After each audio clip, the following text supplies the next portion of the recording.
Bien, vamos a retomar, entonces vamos a retomar la lectura que veníamos trabajando la sesión anterior. Esta parte, digámoslo así, o mejor dicho, este apartado del libro se llama El primer amor. Y el primer amor trata de un texto de Escribe, así se llama el autor, Escribe. No sé si se pronuncia así, pero pues así es como de una u otra forma lo pronunciaríamos. Y habla sobre una obra que se llama El primer amor. Y en esa obra se establece de una u otra forma la pregunta de cuál es el primer amor.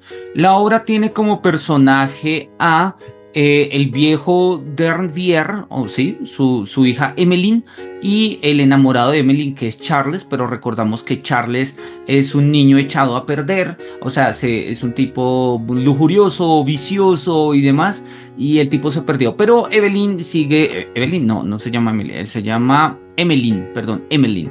Emmeline sigue enamorada de él y que piensa que él no ha cambiado y tal es porque el primer amor es el primer amor, ¿no? Carlos o Charles quiere cambiar para acercarse de nuevo a Emmeline y por eso habíamos dicho que toma el camino de la mística, mientras que Emmeline toma el camino de la ilusión. Y recordemos entonces que la vez pasada, y eso estaba como por acá, ¿sí? Había una especie de tensión literario-existencial entre la ilusión y la mistificación, ¿sí? Mientras que Emmeline ilusiona, Charles mistifica.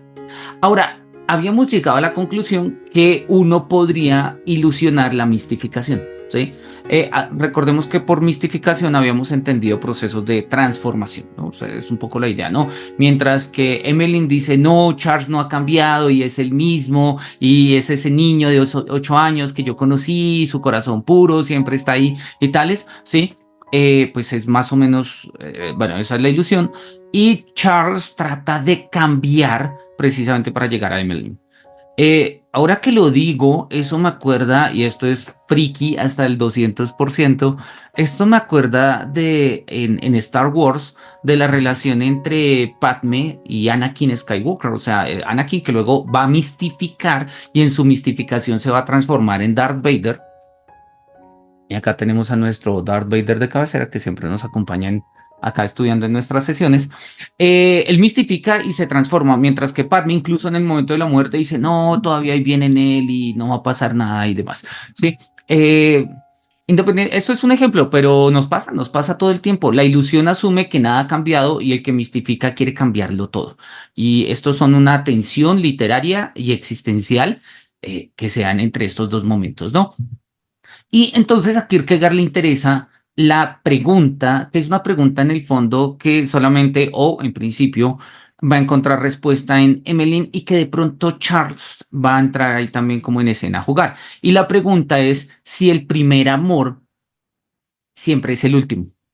O sea, primer amor, y él lo decía, no nos referimos a primer amor en sentido numérico, sino en sentido fundamental. O sea, el primer amor no es un primero en términos de números ordinales, de primero hay uno, luego hay otro y luego hay otro.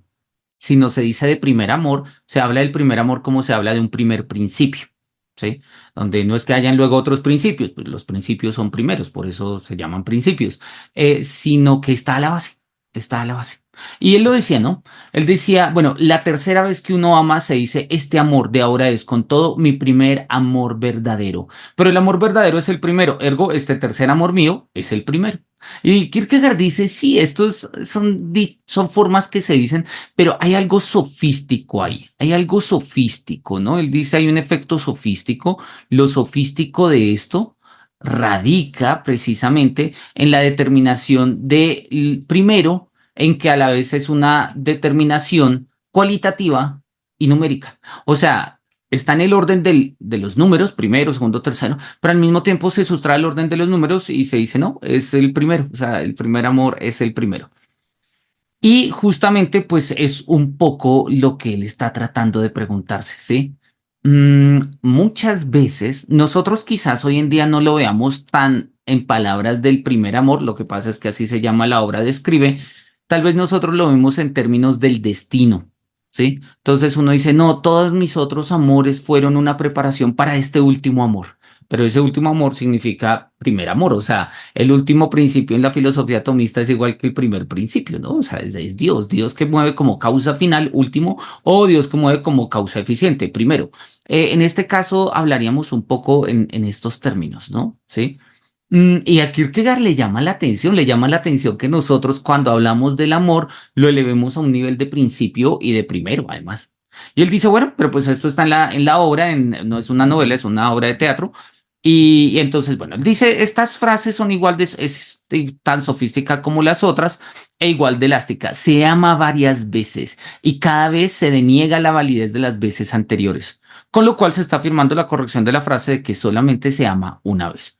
Hay una frase muy bonita de Rosa Montero, no sé si será original de ella, pero ella la tiene, creo que si mi memoria no me falla, es en El corazón del tártaro, que dice, el amor es eterno mientras dura.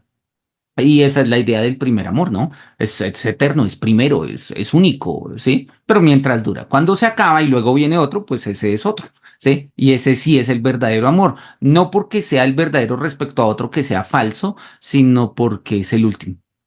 Y ahí es como donde Kierkegaard está poniendo su toque irónico y un interrogante de ¿esto funciona así de verdad? Pero bien, sigamos en el texto. Dice, Emmeline sostiene la determinación numérica de su frase. Nadie puede refutárselo, pues cualquiera que lo intenta pierde su simpatía. Ahora, debe someterse a la experiencia y la experiencia se lo refuta. Sigue en pie la pregunta de cómo hay que entender al poeta en este punto. Resulta que ella ama a Rinville, no a Charles. Como es sabido, la pieza concluye con Emmeline dando la espalda a Charles y la cara a Rinville y diciendo, alargándole a aquel su mano, fue un error, confundí lo pasado con lo venidero. Recordemos que este personaje de Rinville es un personaje que le ayuda a la mistificación a Charles. Charles quiere cambiar para volver a acercarse a Emmeline y Charles le dice, oye, claro que sí, yo te ayudo. Sí, perdón, Rinville le dice a Charles, claro que sí, yo te ayudo. Y Charles se deja ayudar por Rinville, pero Rinville realmente está enamorado de Emmeline. O sea, acá hay una especie de triángulo amoroso. Entonces, todo aquello que hace Rinville para que Charles enamore a Emmeline no es más que una treta para que Emmeline se enamore de él. Esto lo vamos a ver muy patente y de hecho es que este es el mismo esquema, ahora que caigo en cuenta, vamos a ponerlo acá. Este es el mismo esquema que vamos a encontrar en su última obra de este libro, El diario de un seductor. En el diario de un seductor vamos a encontrar la historia de Don Juan y de Cordelia. Y Don Juan conoce a Cordelia y es la mujer, es inalcanzable, es admirable, es bellísima, es guapísima, etcétera. Y don Juan dice, yo la quiero. Y don Juan la seduce.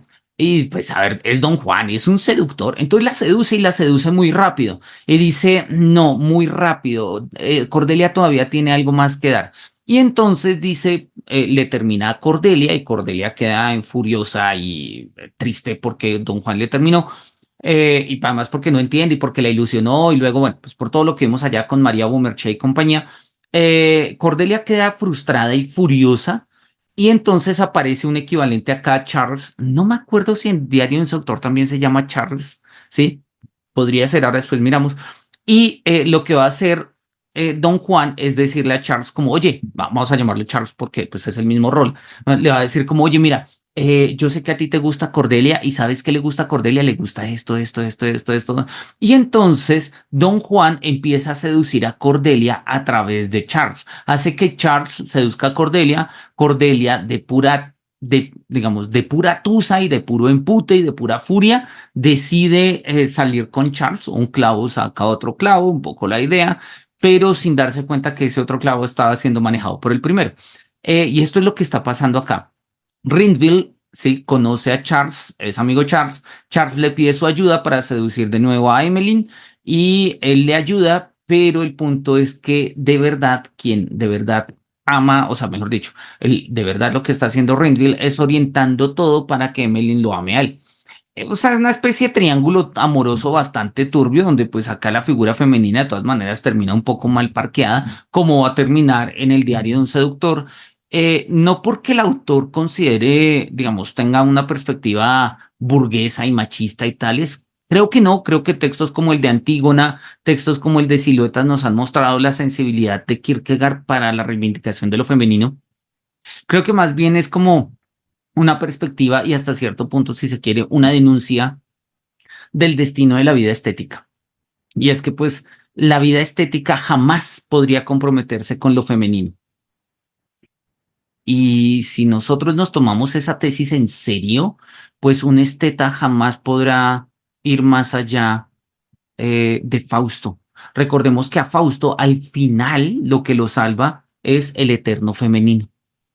Entonces yo creo que acá hay una reflexión muy poderosa sobre ello. Bien, entonces, ¿qué va a pasar? Al final, Emmeline va a decir como, ay, qué pena, me confundí, yo pensé que estaba amando a Charles, pero realmente me enamoró fue de Renville. Si es que en última instancia la pieza es moralizante, que es como por lo general suele entenderse, entonces la intención del poeta con Emmeline es la de retratar a una joven infantil y estrafalaria a quien se le ha metido en la cabeza que amaba a Charles, pero que ahora recupera su sano juicio, sana de su enfermedad, hace un trato razonable con el señor Rindril y deja al espectador esperando lo mejor para su futuro, que llegue a ser una industriosa madre de familia, etcétera, etcétera, etcétera. Si esta es la intención, entonces el primer amor deja de ser una obra maestra para transformarse en una insignificancia escénica bajo el supuesto de que el poeta haya motivado hasta cierto punto la mejora de la protagonista. Pero este no es el caso. Kierkegaard dice, este no es el caso. La pieza contemplada como un todo se convierte en una pieza mediocre, ante la cual hay que lamentar que los brillantes detalles que la componen se desperdicien. Andrés, ¿tenías la mano levantada o la tienes levantada? No sé, creo que sí. Cuéntanos. Sí, es que me surgió una duda porque pues habíamos dicho que Emily, no sé, Sí. no, creo que se llama así, era como aquella persona que encarnaba la ilusión y como que aún se mantenía como en el anhelo por vivir su primer amor o estaba en el auge como de la ilusión. Sin embargo, como que también es, la ilusión no sé, no sé si se va, pero se transforma y ahora quiere pues a este segundo A Rindville. personaje. Sí, o sea, como que, mierda, ¿qué pasó con la ilusión? O sea, me surgió la pregunta de pronto, o sea, no, o sea, dentro de la obra, como que hay una transformación como del personaje femenino, porque, o sea, no, porque es una ruptura muy grande, ¿no? Porque ella había venido amando a la idea de Charles durante toda su vida y de un momento a otro como que confundí lo pasado con lo venidero, ¿no? Esa frase que coloca ahí Kierkegaard es como, wow. Sí, sí, no Sí, sé, total, como la total. idea. Oye, dame un segundo que está lloviendo durísimo y ahora hay un poco, algo de ruido. Un segundito.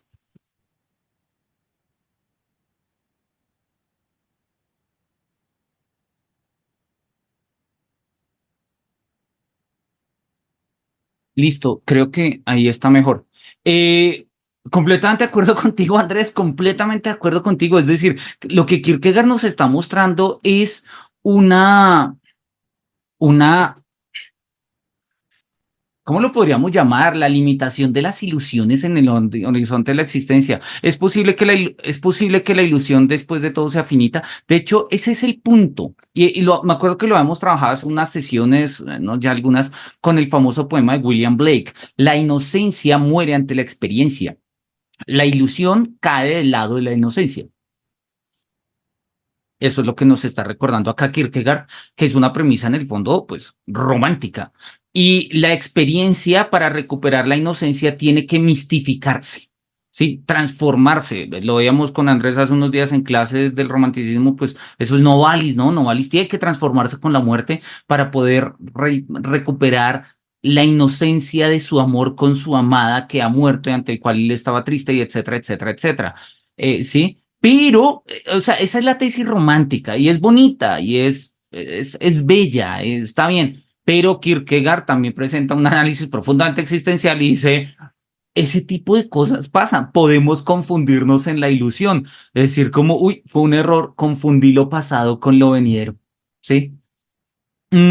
O sea, pensé que me ilusionaba Charles, pero realmente lo que me ilusionaba era digamos, la estabilidad del primer amor y esta claramente no es con Charles. O sea, mis ilusiones permanecen, pero han cambiado. O sea, no es, la ilusión se ha roto de una manera y se ha mistificado. Y precisamente lo que nos está mostrando acá Kierkegaard es la reivindicación de un personaje femenino que no es pura pasividad. Hay una obra, yo ya les he hablado de esta obra varias veces, y me gustaría que en algún momento la revisáramos, que es la famosa obra de Madame Bovary. Madame Bovary, no sé si ustedes hayan tenido la posibilidad de leerla, si no, léanla en algún momento. Creo que hay película, creo que había película. No, no me he visto la película. Sí, tal cual, mira, acá hay película con Isabel Huppert, no tengo ni idea, mira, acá hay película del 2014. No la he visto, no sé, habría que mirarla, pero la novela de Madame Bovary trata pues la historia un poco de Madame Bovary. ¿Y quién es Madame Bovary? Madame Bovary, sí, es como lo dice acá precisamente la referencia, digamos, habla del contexto del romanticismo tardío y es justamente la ruptura con el romanticismo. Nosotros, de hecho, con Andrés estamos leyendo en el curso de romanticismo, estamos leyendo Las desventuras del joven Werther, que es una novela romántica por excelencia, ¿sí? Y vamos a ver que hasta se parece un poco este rollo, el tema entre nuestro protagonista, entre Charlotte y demás. Bueno, hay algo por ahí de todo este tipo. Madame Bovary trata justamente de una ruptura con ello. De hecho, se dice que Flaubert, que es el autor, Flaubert, estaba tan aburrido de las novelas románticas que dijo, voy a hacer una novela romántica para acabar con las novelas románticas. O sea, ya de tal manera que nadie haga novelas románticas o que aquel que haga novelas románticas después de esto tenga que ser ridiculizado por la misma estructura del romanticismo.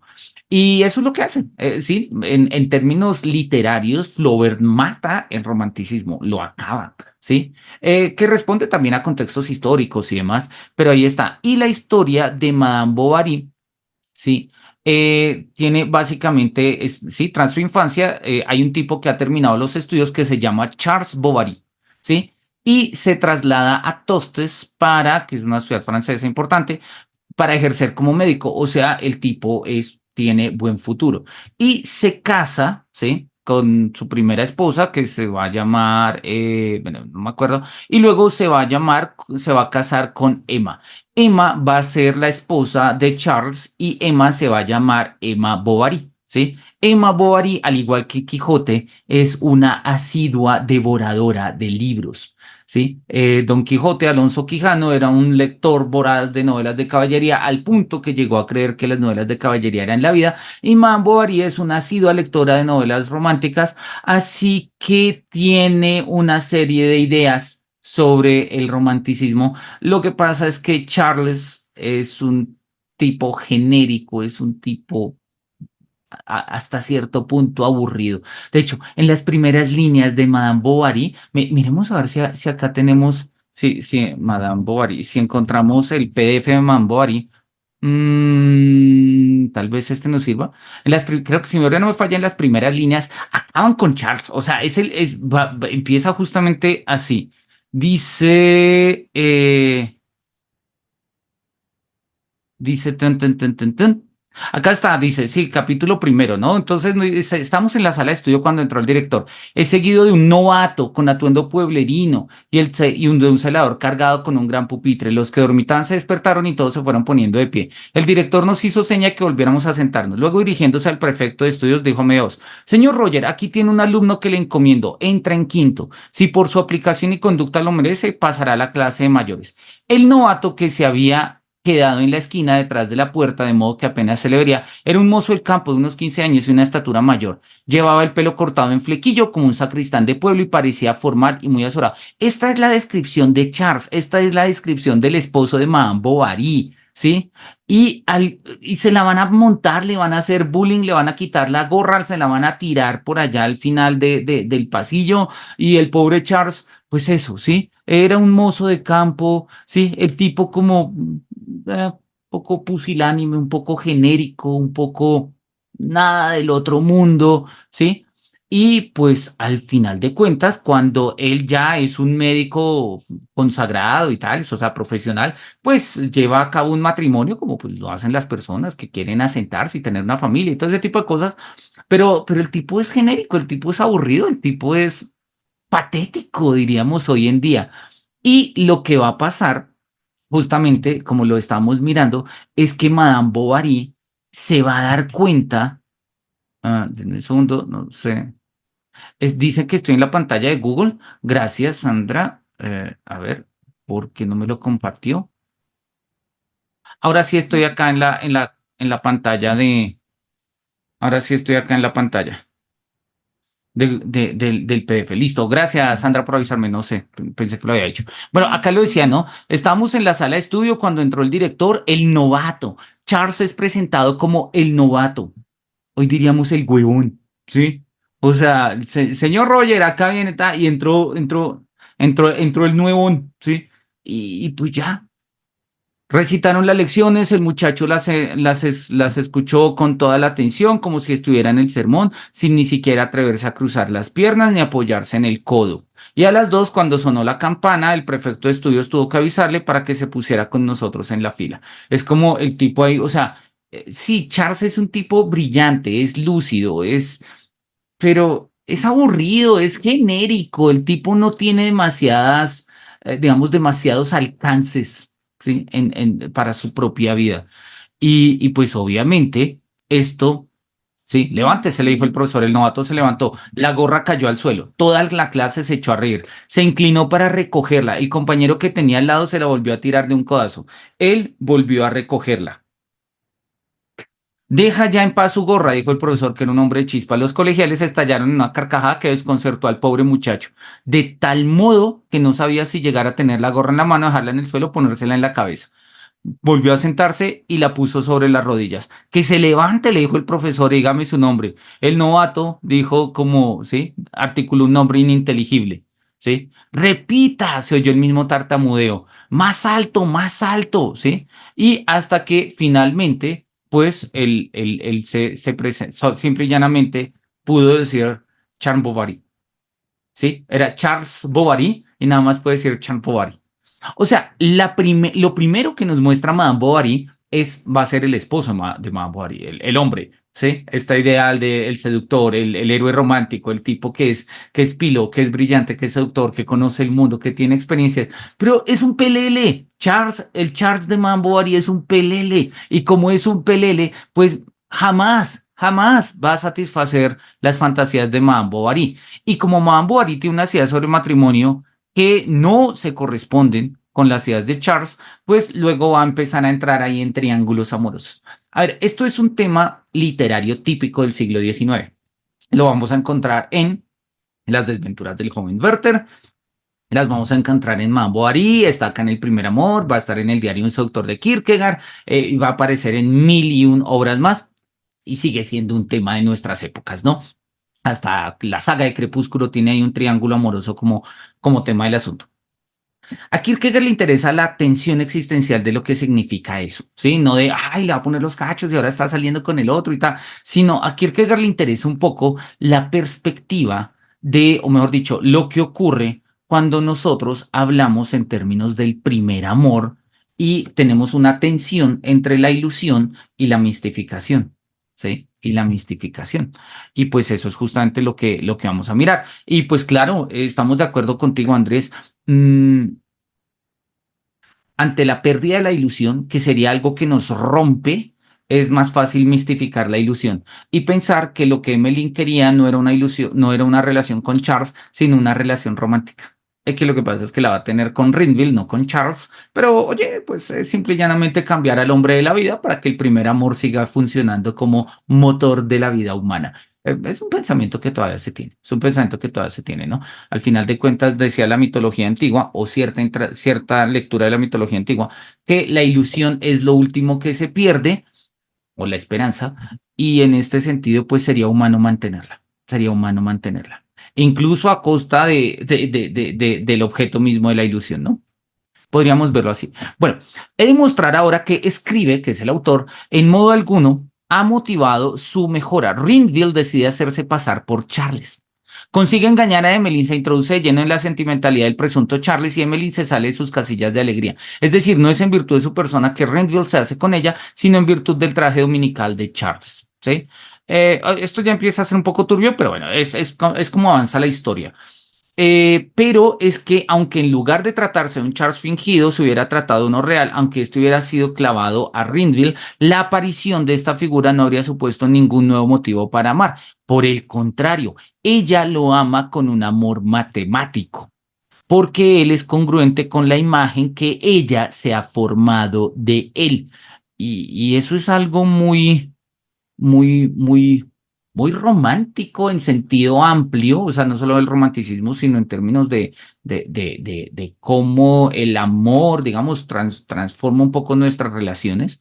Em, y tiene que ver con esto, ¿no? Muchas veces nosotros no nos enamoramos de las personas, sino de las ideas de las personas. Y muchas veces nosotros, lo que a nosotros no nos rompe el corazón son las personas, sino la pérdida de la ilusión, ¿sí? El que se rompa la idea de una persona. Y es lo que pasa, ¿no? Charles se había ido cuando él tenía 8 años y pues Emmeline se había quedado como, ay, él va a ser el amor de mi vida y no sé qué, y el primer amor. Luego llega Rindy y le dice, no, mira, yo soy Charles, sí, ha pasado muchos años, pero claro, como Charles ya le había contado todo de Emmeline a él, pues Rindy se hace pasar por Charles y pues sí, ella está enamorada de él. Además porque la figura de Rindy coincide con la ilusión, con lo que Emmeline piensa que es Charles. Luego cuando llegue Charles, pues se va a demostrar el asunto y pues bueno, ya Emily ya sabemos cuál va a ser la respuesta. En rigor, Rinville no ha causado impresión alguna en Emmeline. En rigor, Emmeline sigue enamorada de su propia idea de Charles. Lo que pasa es que ahora es en otra persona, pero ella sigue enamorada de su misma idea. Cuán falto de fuerzas esta se pone también cuán falto de fuerzas está, se pone también de manifiesto en que no teniendo el anillo, ella no lo ama, pero tras recuperar el anillo, ella vuelve a amarlo, de lo cual resulta la probabilidad de que el anillo sea para Emmeline un anillo mágico y que amaría a cualquiera que apareciese con ese anillo, ¿no? En la obra, pues bueno, de hecho ahí lo mencionan, no sé, creo que... mmm, 35, 35, sí, son los pasajes, escena 9, 12 y 15, listo, página 8, 10 y 11.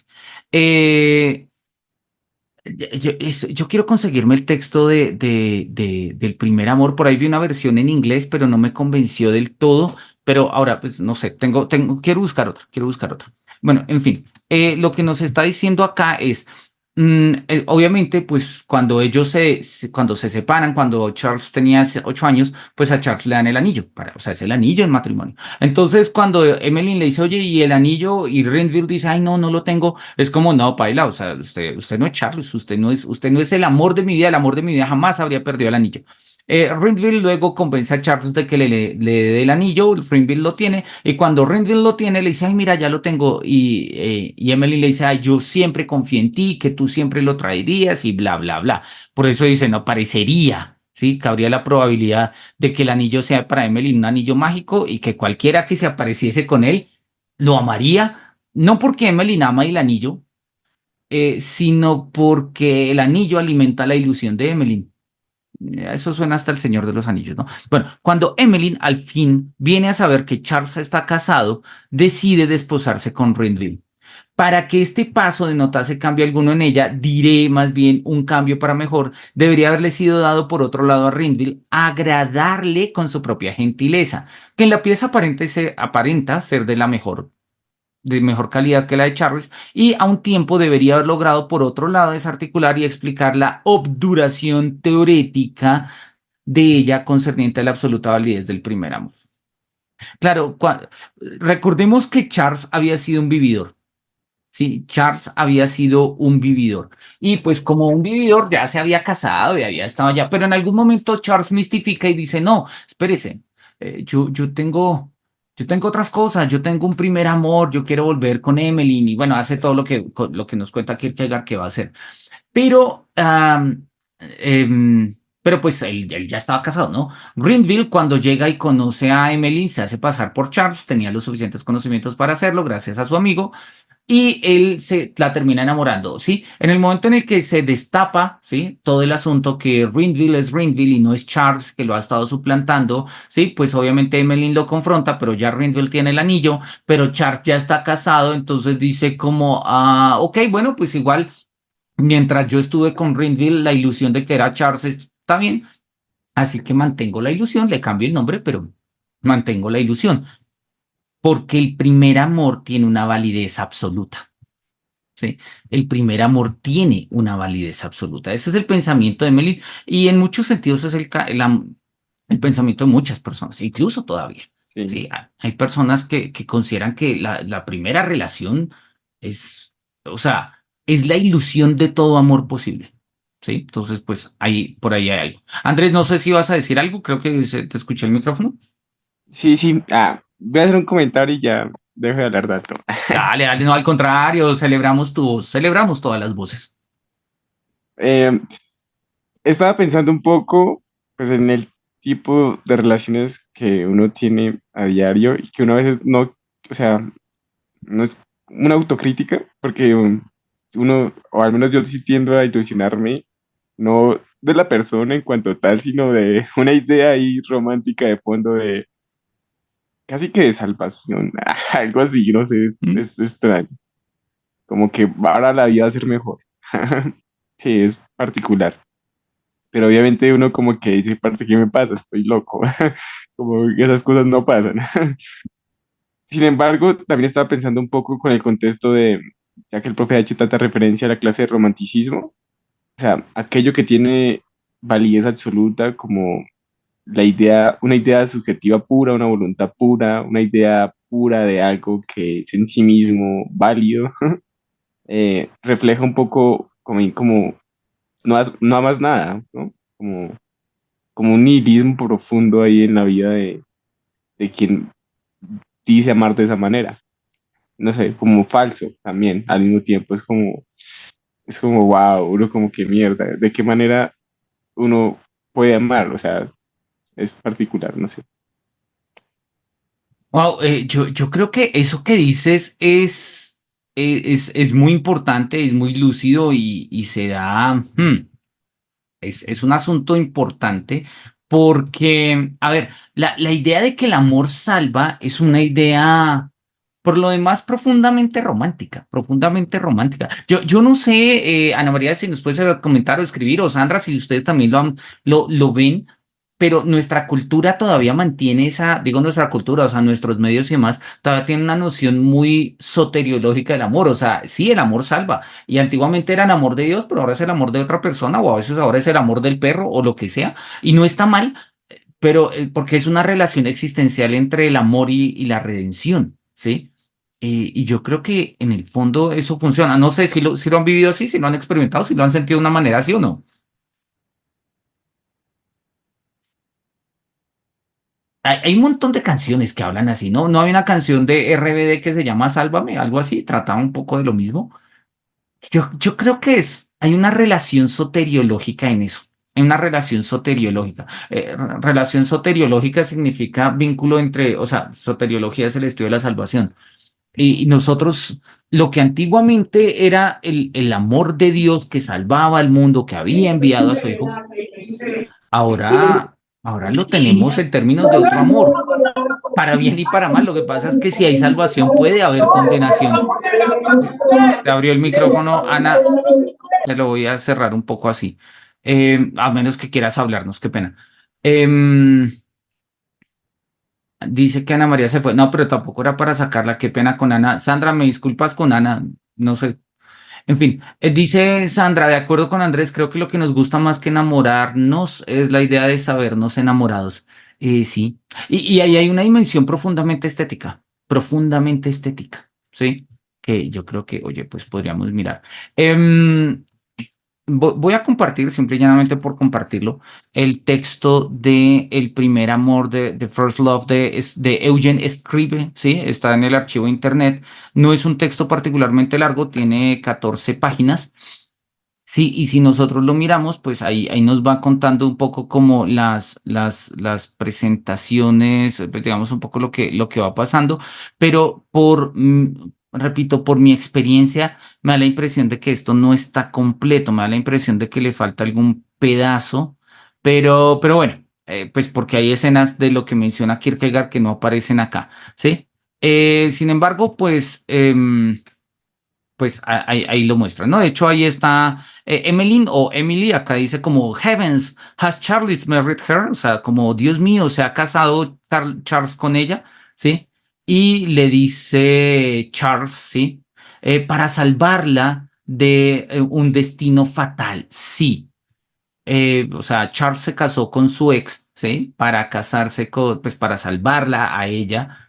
Y sí, tienes toda la razón. Hay una lectura del amor como redención y como salvación. Y Charles quiso salvar con ello a su primera esposa, pero luego él se dio cuenta que ese amor no lo salvaba a él y que el amor que lo salvaría a él sería el de Emmeline, acá en este libro, el de Emily, ¿sí? En la versión en inglés.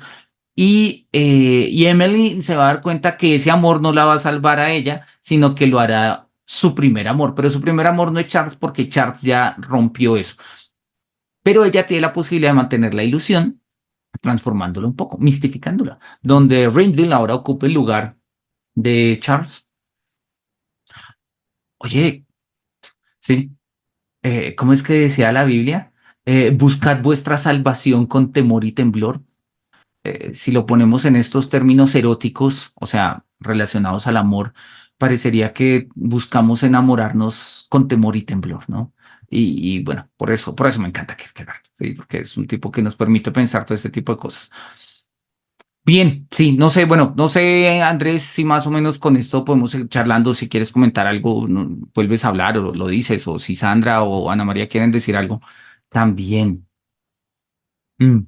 Yo creo que es una relación peligrosa seguir pensando que el amor tiene que salvar. Yo creo que necesitamos desoteriologizar el amor, o sea, dejar de pensar el amor como un escenario de salvación. De hecho, hoy en día que se habla tanto de inteligencia emocional y sanación interior y todo ese tipo de cosas, una de las cosas es justamente eso, ama a la persona, no las ideas que te hagas de las personas. Y las personas no son ni mesías, ni ideas, ni redentores, son personas. Y ¿sí? A veces me gusta, y eso es de Nietzsche, ¿sí? A veces lo dice Nietzsche así, nuestro amor al prójimo no es más que nuestro mal amor a nosotros mismos, ¿sí? A veces queremos encontrar en el amor a los otros lo que nosotros no podemos encontrar, porque básicamente a la base hay un mal amor por nosotros mismos, ¿sí? Nuestro amor al prójimo no es más que nuestro mal amor a nosotros mismos. Eso aplica para obras de caridad o para relaciones amorosas también. Bien, sigamos un poco acá. Grenville aparece haciéndose pasar por Charles y a ella aquel le agrada tan solo en tanto se parece a este. Y la imagen que ella tiene de Charles no es una grandiosa pieza de fantasía como lo que le correspondería llenar una figura poética. No, a su Charles ideal se le conoce por una multitud de casualidades, sobre todo por un anillo en el dedo. Solo en virtud de su parecido con Charles le agrada Grenville y este no logra desarrollar ni una sola de las gentilezas que le son características y que podrían impresionarla. Ella no ve en absoluto a Rindle, sino a su propio Charles. ¿Sí? Ahora, yo creo que eso debe ser hasta triste para Rindle, ¿no? Que a uno una persona lo ame simple y llanamente porque uno no es más que el receptáculo de la ilusión que ella tiene de otro. Y pasa, y pasa por lado y lado, ¿no? O sea, digamos que en este contexto pasa en un sentido romántico, o sea, bueno, romántico me refiero pues a temas eróticos, amatorios y demás. Eh, Freud lo va a poner un poco al revés, o sea, mejor dicho, lo va a poner un poco más que al revés, lo va a poner un poco más turbio y va a mostrar cómo a veces nuestra idealización del amor no es más que la idealización de nuestra madre o de nuestro padre, ¿no? Complejo de Edipo, complejo de Electra, que no necesariamente tiene que ser así, pero oye, puede y pasa. Hay quienes buscan en su pareja a una mamá o hay quienes buscan en su pareja a un papá, ¿sí? Y en el fondo es simple y llanamente, pues eso, o sea, es poner a alguien en el ideal de. Se encuentra en el punto de amar a Charles y de odiar a Rinville. ¿Cuál de ellos es el más gentil? No lo decide con verlos. Está decidido hace ya mucho tiempo. Cuando Charles se presenta como Rinville, ella lo encuentra repugnante. Repugnante. Claro, Charles cuando llega no se puede presentar como Charles porque Rinville ya se ha presentado como Charles. Entonces le toca a Charles presentarse como Rinville, ¿no? Ahí está como el teje-maneje. En este juicio, el espectador debe darle la razón, pero no parece ser la intención del poeta otorgarle mayor valor. Ella sabe que él es repugnante antes de mirarlo y con apenas mirarlo corrobora lo que sabe. El poeta pretende más bien mostrar que su juicio acerca del presunto Rindle es una arbitrariedad y por ello insiste en que sea parodiado por el juicio del padre. El padre no le encuentra ningún encanto al presunto Charles. En cambio, el presunto Rindle lo encuentra gentilísimo y la hija al revés. Él lo encuentra así porque así lo quiere y ella lo mismo. Claro, pues, el papá ve al verdadero Charles y dice, wow, me encanta este tipo. Y ve al falso Charles, o sea, Rinville, y dice, este tipo es como genérico. Y a Emily le pasa al revés. Ve al falso Charles y dice, me gusta porque corresponde con lo que debería ser Charles. Así físicamente no me atraiga y tales. Y al verdadero Charles, no sé, no me gusta. Entonces, es eso. Lo encuentran así porque así lo quieren. Y ella lo mismo. O sea, de una u otra forma, de una u otra forma, nosotros no queremos a las personas por lo que ellos son, esta es un poco la propuesta del primer amor, sino porque nosotros decimos que sean lo que queremos que sean y lo que terminamos amando es la voluntad de que sean lo que nosotros queremos. Ahí nos dice Andrés, a Renville no le importa, él no la ama realmente, también es un amor genérico como el amor de los ricos. Sí. Sí, bueno, aun cuando en algún momento Kierkegaard va a decir que Renville tampoco es que sea tan, a ver, tan déspota de lo voy a utilizar, no, o sea, Renville la ama, pero no la ama pasionalmente. Para Renville ella no es su primer amor. Para Renville ella será, pues no sé, como eso. Me gusta esa expresión, el amor de los ricos, en el sentido más genérico, donde el amor no es lo primero, porque lo primero, pues, son otras instancias, ¿no? Lo primero son medios de producción, la empresa de la familia, la herencia, otro tipo de cosas. Las telenovelas mexicanas y colombianas nos han llenado de eso por montones. Que ella tiene razón está a la vista del espectador, pero esto no obstante, su juicio acaba convirtiéndose en una simple arbitrariedad y con ello la situación gana un mayor de fuerza cómica, aún mayor fuerza cómica. Tampoco logra Rindville vencer la teoría de Emmeline. Charles está casado, así que ella no puede conseguirlo a no ser que esté dispuesta a plantearle cara al resto. Claro, si Emmeline acepta que el verdadero Charles está casado y que ese es su verdadero Charles y todo ese tipo de cosas, pues tiene que enfrentar la realidad. Y pues Emmeline quizás no está, sí, no está preparada para ponerle la cara. Así como no estamos preparados ninguno de nosotros a ponerle la cara a lo que está detrás de nuestras ilusiones.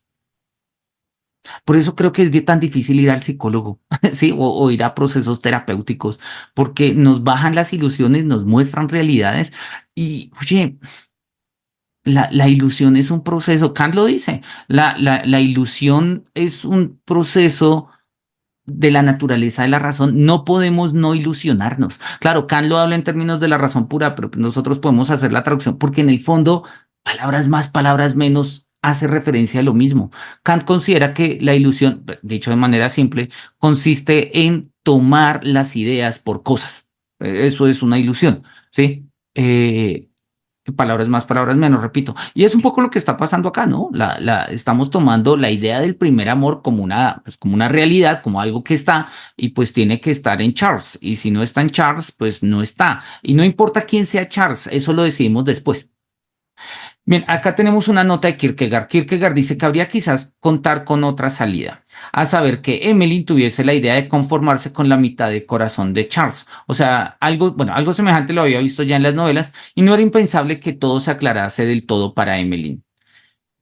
En general, es bien extraño que falte en la literatura europea un equivalente femenino de Don Quijote. Mira, oye, jamás, creo que no me acordaba de esta cita, o si la había leído, no, o nunca la leí, o no me había acordado. Me llama poderosamente la atención. Falta un equivalente femenino de Don Quijote. Mira, Sandra, para tu conversatorio y Ana María, para el conversatorio ahí de la erótica latinoamericana, ¿sí? De pronto podrían preguntar, no sé, pues, si hacen falta como versiones femeninas de literarias como de ciertos, no sé, un Quijote femenino. ¿Cómo no lo pensaríamos? No sé, me parece interesante la propuesta. ¿Acaso no habría llegado ya el momento para ello? ¿Acaso no habría sido descubierto aún el continente de la sentimentalidad? Se desposa con Rindville por dos motivos. en parte para vengarse de Charles y en parte para obedecer a su padre. Que lo haga para vengarse de Charles pone en evidencia que sigue amándolo. Este motivo se encuentra dentro de la lógica de la novela y no cabe considerar en modo alguno que ella haya sanado. Que lo haga para obedecer al padre indica que o bien han invadido su alma la seriedad de la contrición y el arrepentimiento por haberse permitido tomarse a chirigota a un padre que, sin embargo, solo tenía una debilidad, ser bueno para ella, pero esto entraría en contradicción con el resto de la obra, de la pieza, o bien su obediencia se funda en que la voluntad del padre está en armonía con su temple y según esto, ella sigue siendo la misma. No se estima en la pieza ni lo más mínimo que denote que su elección de Rindville haya de ser más razonable que el resto de cosas que ella lleva a término. O sea, tal cual. Yo creo que eso en el fondo pasa cuando uno tiene una ilusión y más una ilusión del primer amor. La esencia de Emmeline es el infinito devaneo. Ella devanea tanto al principio como al final y por ello puede uno divertirse por entero con el efecto cómico de toda la pieza, que se deriva del hecho de que la situación siempre le sea adversa. Y no ha mejorado al final de la pieza, como tampoco había mejorado Erasmus Montanus en la obra de Holberg, que bueno, eso es una obra de nota 38, lo voy a decir, es la comedia de Ludwig Holberg, Erasmus Montanus, ¿sí? Que es una obra, bueno, que se estrenó por acá, según parece, en 1566-67. Bueno, no tengo ni idea, no, no la conozco, no, no la conozco. Ella es una teórica demasiado grande y una dialéctica demasiado buena. Cualquiera con una idea fija es un virtuoso monocorde, como para dejarse convencer por medios empíricos. Y yo creo que eso es lo que tiene la ilusión, ¿no? Cuando nosotros nos ilusionamos, somos demasiado, o sea, somos grandes teóricos y profundos dialécticos, no nos vamos a dejar confundir con medios empíricos, ¿sí? Eso es lo que pasa con la ilusión. Y me gusta, porque eso, de hecho, digamos, em, lo que pasa cuando vivimos en la ilusión, ¿sí? Pues, y es, pues, a ver, el dicho en sencillo es lo siguiente: cuando uno vive en la ilusión, ninguna situación empírica puede desmontarnos la ilusión, porque es que la ilusión no es del plano empírico, la ilusión es del plano reflexivo, racional, imaginativo, especulativo, si lo queremos. Oye, somos demasiado dialécticos para dejarnos llevar por una ilusión, ¿sí? Por algo empírico. No, pero es que no te ama, pero es que esto es circunstancial, ¿me amará? O en el futuro, o Dios permitirá que en la otra vida, y sí, este tipo de cosas nos puede pasar, ¿sí? Andrés nos pregunta, ¿podríamos diferenciar la tragedia y la comedia en ese sentido? La comedia cree saber, pero la tragedia sabe. Oye, es un buen punto, es un buen punto. No lo había visto así. Valdría la pena profundizar un poco en las nociones, pero por ahora me gusta la idea. Sobre todo porque, como ya lo hemos visto, para Kierkegaard, la comedia, la tragedia, sobre todo la tragedia moderna, como ya lo hemos visto, tiene que ver con un nivel reflexivo, ¿no? ¿Se acuerdan que él decía la tragedia antigua hay más sufrimiento que pena? Perdón, más pena que, ¿cómo es? Más pena que dolor, porque pues los personajes sufren más, pero piensan menos en su sufrimiento. Y en la tragedia moderna hay más dolor que pena porque los personajes reflexionan un poco más sobre su sufrimiento. Él lo dice al comienzo pues él lo dice en el texto que hemos leído de Antígona. Y en este texto, él hace una distinción de la comedia antigua y la comedia moderna. Y él nos va a mostrar acá de una u otra forma, ¿sí? Que una pieza en 5 actos de la comedia antigua y una pieza de 5 actos de la comedia moderna, si bien duran lo mismo, la diferencia es un poco la densidad. Parecería que la comedia moderna es más densa que la antigua. Y más densa es, pues suceden más cosas a lo largo de ese tiempo, ¿no? A lo largo de ese tiempo sucede igual número de cosas. Esa es la pregunta. Y parece, lo que Kierkegaard nos está mostrando es que parece que en la comedia moderna pasan más cosas que en la comedia antigua y eso la hace más densa y por ende favorece las confusiones. Y las confusiones consisten en que cree que uno sabe, pero no sabe. Y pues precisamente ese ha sido el carácter cómico que él ha estado encontrando en Emmeline todo este tiempo, ¿no? Que Emmeline cree saber cuando no sabe. Bien. Sí, yo creo que puede ser un buen punto. Me gusta la idea, Andrés. Charles le ha sido infiel. Ella se desposa con Renville y sus escrúpulos románticos no le hacen reproche alguno. Se atrevería a aparecer ante la tía Judith si ésta viviera y decirle: no amo a Renville, nunca lo he amado, amo solo a Charles. Y aún añadiría: solo se amó una vez y el primer amor es el amor verdadero. Con todo, tengo respeto por Renville, por eso me he desposado con él y he obedecido a mi padre. ¿Sí? Entonces, sí, solo se ama una vez, el primer amor es el amor verdadero, y sin embargo me he casado con Renville y esto funciona y esto no tiene ningún problema porque pues el principio no ha cambiado.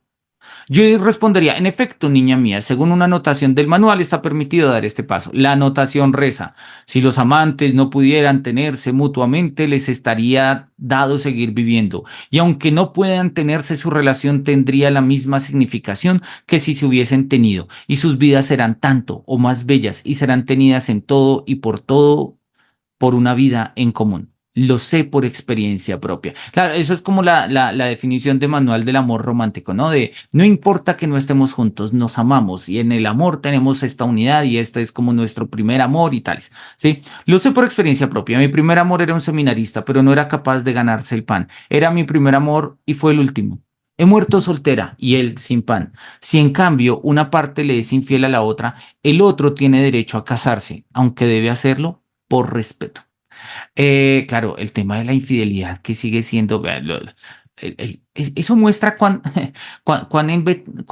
atravesado está estos conceptos en nuestra noción digamos, de comunidad, de familia, de relación de pareja, ¿sí? El punto del primer amor no se rompe con el hecho de que no se realice, pero el primer amor sí se rompe con la infidelidad. Y viene la pregunta: ¿qué es la fidelidad? ¿Qué entendemos por fidelidad?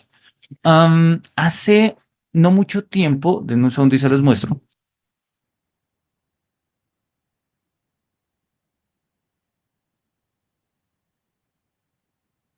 Hace no mucho tiempo me compré este libro a 10.000 pesos por ahí en una librería en el centro de Bogotá.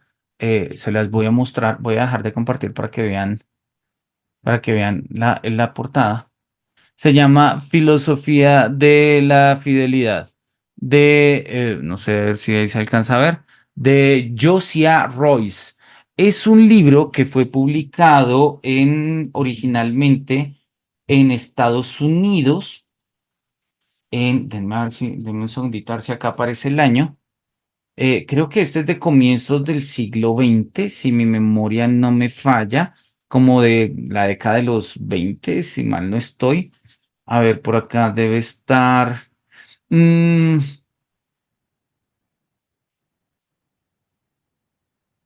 bueno, no sé, no encuentro el nombre. Bueno, la fecha. Em, pues acá está, 1908. A ver si lo alcanzamos a ver. The Philosophy of Loyalty, 1908, ¿no? Nueva York. Es un libro interesante porque es un libro que va a teorizar el concepto de fidelidad y obviamente va a hablar del concepto de fidelidad en sentido relacional, o sea, en sentido de serle fiel a mi pareja, es la noción elemental de fidelidad, pero también va a ir un poco más allá, va a preguntarse qué significa la fidelidad en términos existenciales, qué significa la fidelidad a una causa, qué significa la fidelidad religiosa y en el fondo, pues, ¿cuál es el sentido filosófico de la fidelidad? Y ustedes saben que a mí me encanta ese tema porque pues mi tesis tiene ese título, ¿no? La fidelidad de las causas perdidas, ¿no? Ese es la frase de James Joyce: siempre hemos sido fieles a las causas perdidas. Y pues el concepto de la fidelidad de las causas perdidas para mí resultó ser muy importante. Curiosamente, yo en mi tesis hablo, digamos, la fidelidad la explico en ciertos términos. No conocía esta obra, la vine a conocer ya después de haberla escrito.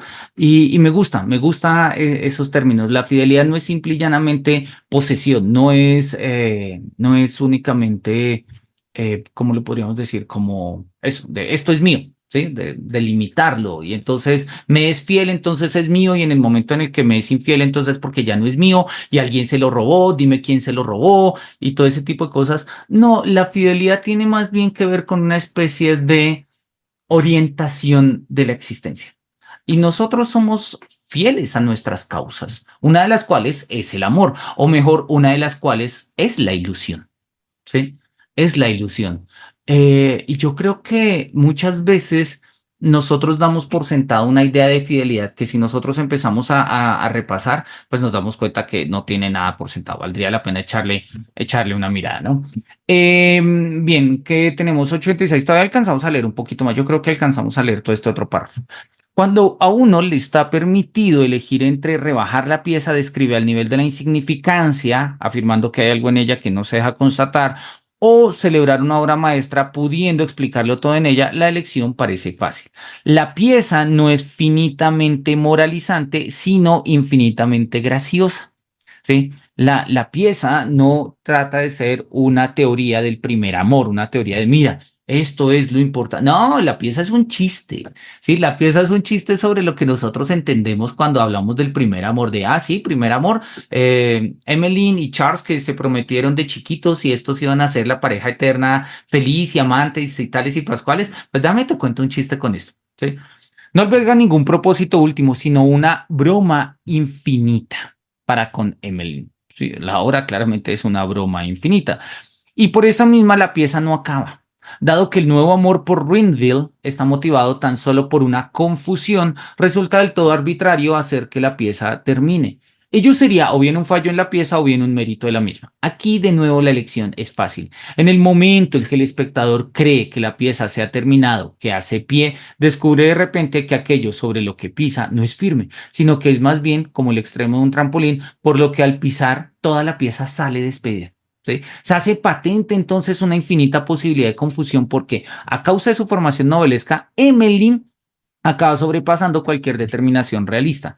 O sea, al igual que Don Quijote, ¿sí? Y parecido a Madame Bovary, habría que mirar, porque Madame Bovary se escribe después de este texto. Habría que mirar, porque estos textos son del 41, 42 y Madame Bovary dijimos que se publica en 1853. Kierkegaard muere en 1855. Desconozco si haya leído a Flaubert. Creo que no lo leyó en sus diarios. Hasta donde yo conozco no hay referencias. Y no sé hasta qué punto se haya traducido al alemán o al danés Flaubert tan pronto. Y repito, pues habría una diferencia como apenas de 2 años. Pero en este caso podríamos pensar que Madame Bovary cumpliría de una u otra manera un equivalente a lo que es Don Quijote, ¿sí? Don Quijote que enloquece, esto es un pensamiento súper elemental, habría que reconstruirlo un poco mejor, pero de la misma manera que Don Quijote enloquece al leer novelas de caballería y se jura un caballero andante, pues Madame Bovary pierde el sentido de su realidad de tantas novelas románticas y considera que como el mundo no se parece a sus novelas románticas, pues tiene que incurrir en relaciones románticas que así lo sean. Y al final de cuentas, pues la novela de Madame Bovary va a romper precisamente todo ello, ¿sí? Em, sí, le pasa un poco lo que le pasa a un Juan que vive en lo inmediato, ¿no? Pasa de una mujer a otra, pues precisamente porque no puede comprometerse con ello.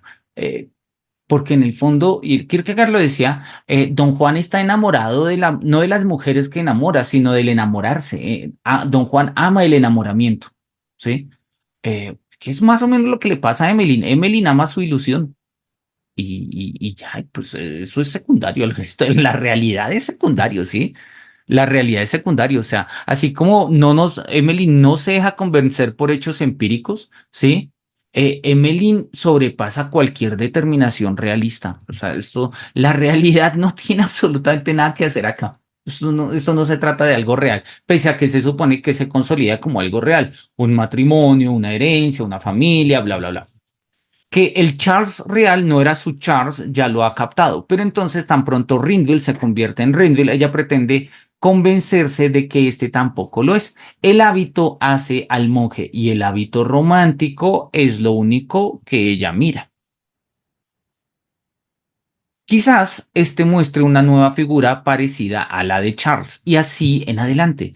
Si la pieza se entiende en estos términos, entonces la réplica final de Emmeline resulta incluso penetrante, mientras que de no ser así, a mí me resulta cuando menos imposible encontrar en ella sentido alguno.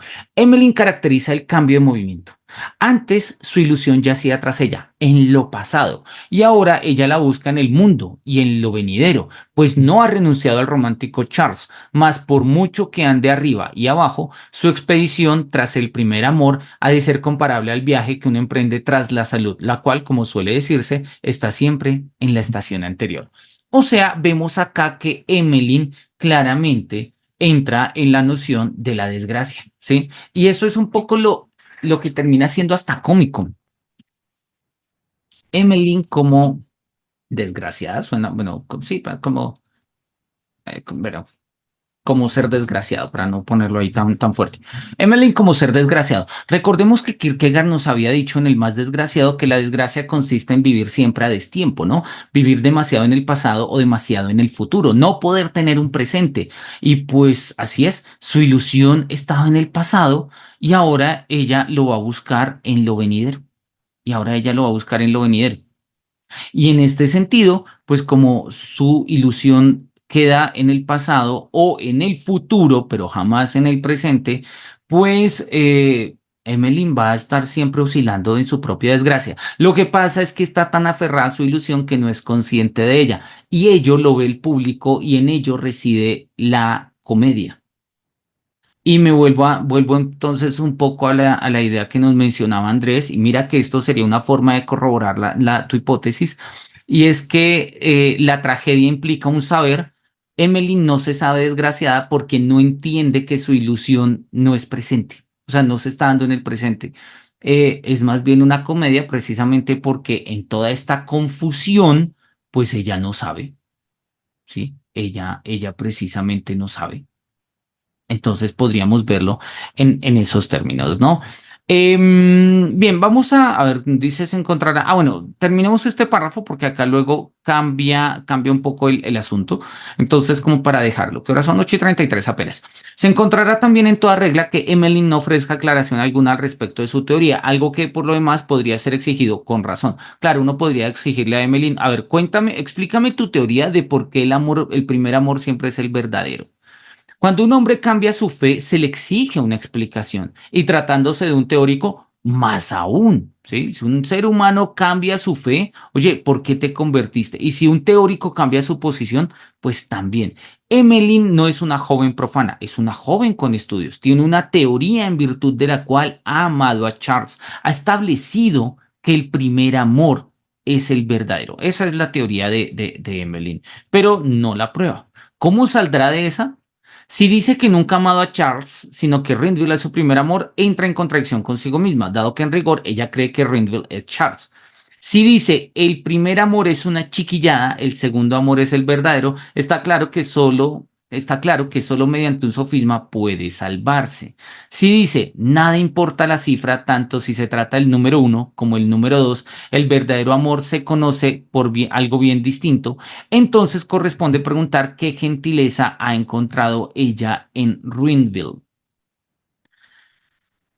Dado que el atento observador no ha descubierto ninguna, a no ser la correspondiente al cortés gesto de vestirse de Charles para agradecerle. Si la pieza debe realmente llegar a un fin, debemos exigir con moderación una aclaración de eso mismo. Si por el contrario es la intención del poeta que la pieza sea infinita, exigirle una explicación a Emmeline es una desmesura, puesto que ella todavía no ha sacado nada en claro al respecto. Emmeline no la tiene clara, o sea, Emmeline todavía no sabe. Y como todavía no sabe, pues puede mantenerse en el orden de la ilusión. Y mantenerse en el orden de la ilusión, pues le significa a Emmeline, eh, pues aceptar que aun cuando el verdadero amor que ella tiene no es el que ella cree tener, pero pues ella no le ve problema a ello, precisamente porque sigue viviendo en la ilusión y no está consciente de ello. Dicho en otros términos, Emmeline no se ha despedido de su primer amor. Hablando en términos de lo que habíamos hablado hace un tiempo del filósofo que sabe decir adiós, ¿no? El interés de la pieza gira en torno a Emmeline y a su ilusión, clarísimamente. Y ahí está, y pues ya lo habíamos dicho y creo que ahí vale la pena como señalarlo, ¿no? Procurar en ella una colisión es tarea fácil. Me permitiré ahora establecer una relación entre los otros tres personajes, con excepción de Charles, para ver cuán lejos podemos llegar. El padre desea ver a Emmeline casada y mantenida. Ella rechaza toda proposición. Por fin, aquel que propone al joven Rindle lo recomienda con mayor efusión que a ningún otro, si incluso muestra un semblante decidido. Emmeline confiesa que ama a otro, a saber, Charles. Rindle llega, recibe la carta, concibe la idea de hacerse pasar por Charles. Listo, ahí tenemos como un poco el desarrollo y como lo va a decir Kierkegaard, ¿sí? Le va a interesar mirar los otros personajes, ¿sí? Va a mirar como listo, o sea, ya sabemos que la obra trata de la ilusión de Emmeline, pero ¿qué pasa con los otros personajes? ¿Qué pasa con los otros personajes? Eso es algo que vamos a mirar en la próxima sesión. Bien, no me resta sino agradecerles en este espacio y este encuentro. Por todo ello, miremos, creo que hay una pregunta última. Dice Sandra que no le gusta que la idea del amor romántico es que te hace ver como si te faltara valor en tanto no se tenga, como si algo estuviera incompleto. ¿Es posible vivir sin la idea del amor romántico?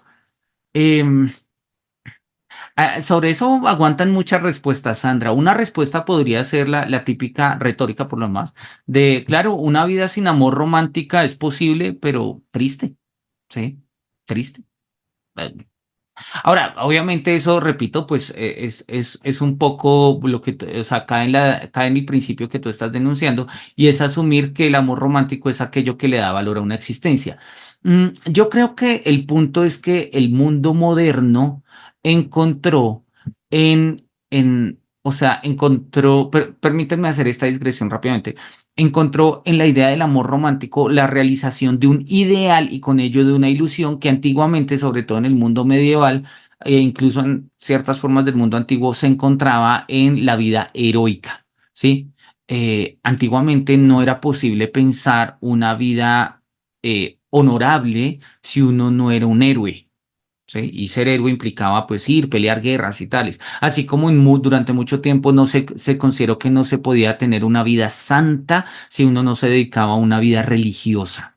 Y yo creo que el mundo moderno cayó en el mismo sofisma y entendió que no hay una vida humana digna si uno no tiene un amor. Yo creo que el mundo contemporáneo, muy del siglo XXI, como que estamos como despelucándonos de esa idea, estamos como zafándonosla, ¿sí? Y estamos dándonos cuenta que hay otros. Pero la ilusión persiste, todavía seguimos pensando que tiene que haber algo que le dé valor a la vida. ¿Y por qué el valor a la vida no puede ser la vida misma? Como dirán la mayoría de los autores vitalistas, por ejemplo, ¿sí? O sea, no sé, eh, el valor de la vida puede estar en escribir libros. Pero entonces alguien dice, no, es que eso es amor a la escritura. Y pues sí, lo que pasa es que seguimos cobijados un poco bajo ese manto, que, a ver, no es nuevo. Lo que pasa es que son las transmutaciones del amor. Hay un texto, de hecho, sobre esto valdría la pena mirar dos textos, revisemos simple y llanamente las referencias. Un texto son los estudios sobre el amor de Ortega y Gasset, ¿sí? Este es un texto que yo creo que valdría la pena, sobre el cual valdría la pena volver. Los estudios sobre el amor. Y hay otro texto que es de un medieval, está incompleto, que se llama Tratado del Amor a las Criaturas. De Siviuda, tal cual. Tratado del Amor de las Criaturas. Sí. Y este texto de Siviuda es básicamente lo que va a mostrar es una especie de teorización de cómo el amor constituye la realidad.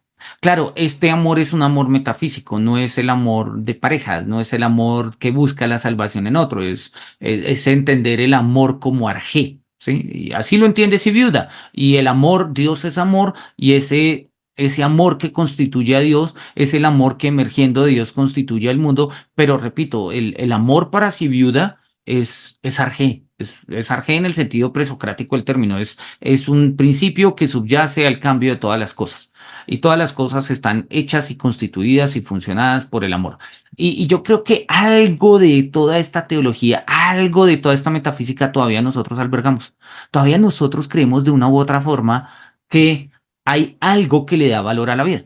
Y en este caso, pues el amor, porque repito, además hace una categoría profundamente teológica. Lo que pasa es que desteologizada ya no es el amor por la patria, entonces ya no tiene que ver con heroísmo, ya no es el amor al arte, entonces ya no tiene que ver con esteticismo, pues nos queda el amor a la otra persona, entonces nos queda una noción pues eso, de amor de pareja. Hoy el siglo XXI lo está trabajando un poco más de, no, es el amor por ti mismo, ámate a ti mismo, perdónate a ti mismo antes de... entonces, pero vuelve y juega el asunto. Parecería que una vida que no, la vida de alguien que no se ama a sí mismo, ¿sí? Es como si uno estuviera incompleto. O sea, lee tu formulación bajo esa premisa y tiene exactamente el mismo sentido, ¿sí?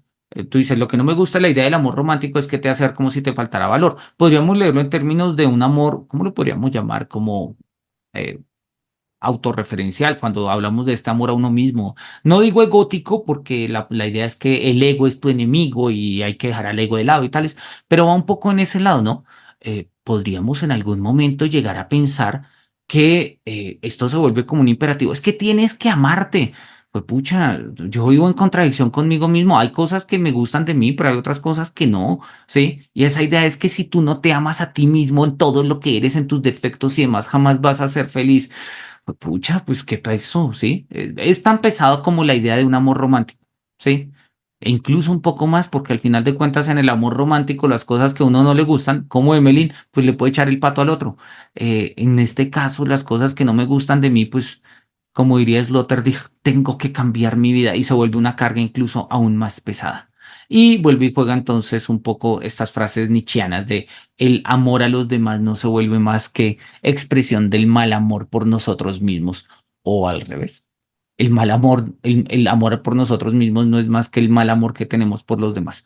Bien, sobre esto pues naturalmente vamos a seguir charlando, todavía nos quedan unas cuantas páginas, pero me encantó hablar con ustedes. Así que Sandra, aún acá nos dice, ¿entiendes? No, muchísimas gracias por estar acá. Un feliz fin de semana, pásenla lindo. A Andrés también, Ana María y pues a todas las personas que nos ven en estos espacios. Que los cielos nos miren con su beneplácito y nos vemos la otra semana. Hasta luego.